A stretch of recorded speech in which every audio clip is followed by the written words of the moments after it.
नमस्कार, मैं doctor Sudha Agrawal Chaudhary, infertility consultant, Apollo clinics, Raipur से। आज हम बात करेंगे बांझपन के ऊपर। बांझपन की रेट क्यों इंडिया में बढ़ रही है, उसके कारण क्या है और क्या उसकी ट्रीटमेंट अवेलेबल है। बीते दिन में देखा गया है कि बांझपन की केसेस इंडिया में काफ़ी बढ़ रहे हैं, चाहे वो मेल बांझपन की हो चाहे फीमेल बांझपन की हो।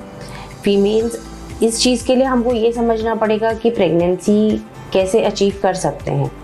फीमेल्स की एक बच्चेदानी होती है और 2 अंडकोश होते हैं।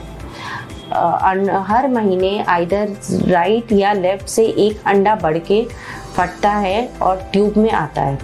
नीचे के रास्ते से शुक्राणु जाता है और वो ट्यूब में अंडे से मिलके बच्चा बनता है। वो बच्चा जाके बच्चेदानी की लाइनिंग में 5वें दिन में जाके लगता है।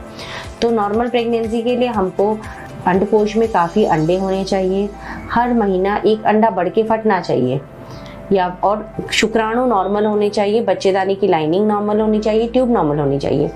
इन सब में अगर कुछ भी प्रॉब्लम हो तो वो बांझपन में रिजल्ट करता है। अब बांझपन किसे कहते हैं? अगर 1 साल तक रेगुलर संबंध रखने के बाद भी शादीशुदा दंपत्ति अगर प्रेगनेंसी नहीं अचीव कर पा रहे तो उसे बांझपन कहते हैं। तो इंडिया में अभी केसेस क्यों बढ़ रहे हैं? देखिए, जैसे जैसे लोग लेट मैरिजेस कर रहे हैं आजकल, पहले की जनरेशन में शादियां फीमेल्स 20 इयर्स में कर लेते थे, अब लेट मैरिजेस हो रहा है, चाहे वो फीमेल्स हो या मेल्स हो, because everyone is career oriented and आज के दिन में वो नेसेसिटी भी है। इसीलिए फीमेल और मेल बांझपन बढ़ रहे हैं। दूसरा, use of gadgets, maximum use of laptops and mobiles, जिसके वजह से स्ट्रेस भी बढ़ रहा है एंड जो स्क्रोटम की टेम्परेचर हो रही है वो भी बढ़ रही है। तीसरा चीज़, ओवर जिमिंग से भी बॉडी की टेम्परेचर काफ़ी राइज करती है and that leads to infertility. चौथा चीज़ है जंक फूड।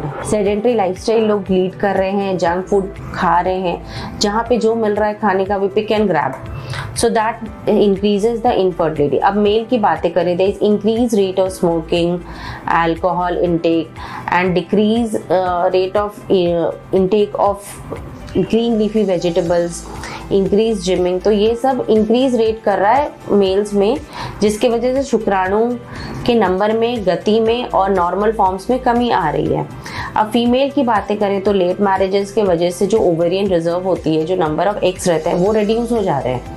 सेकेंडली, अगर कोई इन्फेक्शन रहता है जैसे कि ट्यूबरक्लोसिस या फिर अर्ली एज में रिलेशंस रखते हैं तो उस वजह से, इन्फेक्शंस की वजह से भी ट्यूब ब्लॉक्स हो सकती है। कई जेनेटिक कॉजेस भी होते हैं जिसमें बच्चेदानी की लाइनिंग ठीक से डेवलप ना हो या फिर डबल यूट्रस कई बार होता है या फिर बीच में एक जाली देखा गया है। वो सब केसेस में भी इंक्रीज रेट रहता है। तो डेफिनेटली इंडिया इस इनफर्टिलिटी अब एक सोशल स्टिग्मा बन गया है and definitely the cases are rising. तो अब इसकी treatment is usually we treat a couple. Treatment हमेशा कपल्स की होती है, इंडिविजुअली मेल या फीमेल को हम ट्रीट नहीं करते। तो उसमें क्या होता है, वी फर्स्ट इवैल्यूएशन होता है, हम डे 2 को बुलाते हैं पेशेंट को, उनकी थोरो इन्वेस्टिगेशन होती है, एक सोनोग्राफी होती है जिससे कि हमको पता चलता है कि उनके अंडकोश में कितने अंडे हैं। उसके बाद हम 13वें 14वें दिन में एक सोनोग्राफी करते हैं जिसके हमको पता चलता है कि अंडे बढ़ के फटे कि नहीं। तीसरा सोनोग्राफी हम करते हैं 24वें 25वें दिन में, जिससे हमको पता चलता है कि वो जो अंडे बढ़ के फटे थे उसके कारण जो हार्मोन रिलीज हुई वो बच्चेदानी की लाइनिंग कैसे डेवलप हुई। तो इस 3 सोनोग्राफी से हमको 3 डिफरेंट प्रॉब्लम्स के बारे में जानकारी होती है।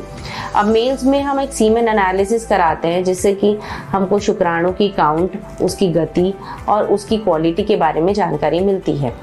ये सब इवैल्यूएशन के बाद ही हम जान पाते हैं। या फिर हार्मोनल डिसफंक्शन हो, जो कि बहुत कॉमन केस देखा गया है, पीसीओएस क्या है? जब एक अंडा बढ़ के फटता नहीं है तो उसे डिसओवुलेशन बोलते हैं। एनोवुलेशन मतलब अंडा बढ़ के फट नहीं रहा है, तो वो यूजुअली हार्मोनल इम्बैलेंस की वजह से होता है। That is also because of lifestyle management और जेनेटिक कॉजेज होती है। अब लाइफस्टाइल मैनेजमेंट अगर ठीक से नहीं हो तो increase rate of diabetes, hypertension, ये सब हो रहा है। That increases the insulin resistance और increase rate of PCOS in females। तो अब हमारे पास, अब हम इनिशियल इवैल्यूएशन के बाद हम कॉज जानते हैं।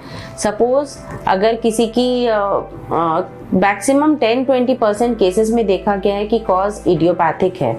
अब हम बात करेंगे ट्रीटमेंट मोडालिटीज़ जो अवेलेबल है फॉर एन इनफर्टाइल कपल।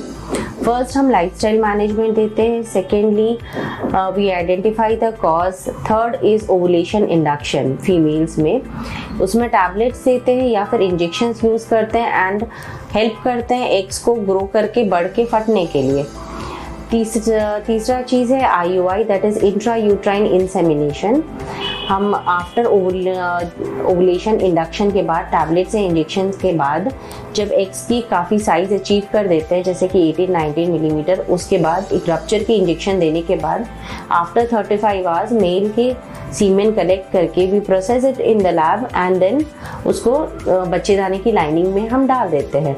चौथा है IVF, that is in vitro fertilisation. उसे इन विट्रो फर्टिलाइजेशन क्यों कहते हैं? क्योंकि that is outside the body. In that case हम दूसरे दिन से फीमेल को इंजेक्शंस देना स्टार्ट करते हैं फॉर 10 to 12 डेज, और जब हम कोई गुड नंबर ऑफ एग्स मिल जाता है तो उसके बाद we give her an injection, और उसके फॉर रप्चर 35 आवर्स बाद oocyte हम पिकअप करते हैं under lab conditions under anaesthesia. Male के सीमेन लेके सीमेन प्रोसेस करने के बाद उन दोनों को, फीमेल के मतलब एग्स को और मेल्स को लैब में मिला के वी प्रिपेयर द एम्ब्रियोज जब बन जाते हैं then we transfer to the females. Fourth option है सरोगेसी। ये कब करते हैं? जब फीमेल की बच्चेदानी में कुछ प्रॉब्लम है या कुछ फीमेल्स में बच्चेदानी एब्सेंट होती है, बहुत छोटी होती है जिससे वो गर्भ धारण नहीं कर पाते। तो ऐसे केसेस में मेल और फीमेल के यही प्रोसेस IVF के तरीके से हम एग्स निकाल के बच्चा बना के we transfer it to a different female and वो फीमेल कैरी करती है बच्चे को 9 मंथ्स अपने वुम्ब में। So these are the treatment modalities. Males में भी हमारे पास टैबलेट्स हैं जो कि शुक्राणु की काउंट बढ़ाते हैं और गति इंप्रूव करती है। अगर ये सब भी सक्सेसफुल ना हो तो अगर moderate level of male infertility है तो हम IUI के लिए जा सकते हैं। सिवियर अगर है तो IVF है, ICSI है। We can take tissue biopsy, हम अंडकोश से, मेल के अंडकोश से बायोप्सी लेके वहाँ से स्पर्म्स रिट्रीव करके भी ICSI कर सकते हैं। तो अगर आपको कोई भी दिक्कत हो और शादी के 1 साल बाद भी रेगुलर सेक्सुअल रिलेशन रखने के बाद भी अगर आप कंसीव नहीं कर पा रहे तो जाइए अपने इनफर्टिलिटी कंसल्टेंट से मिलिए, और जितनी जल्दी आप मिलेंगे उतनी जल्दी आपकी ट्रीटमेंट होगी। Thank you.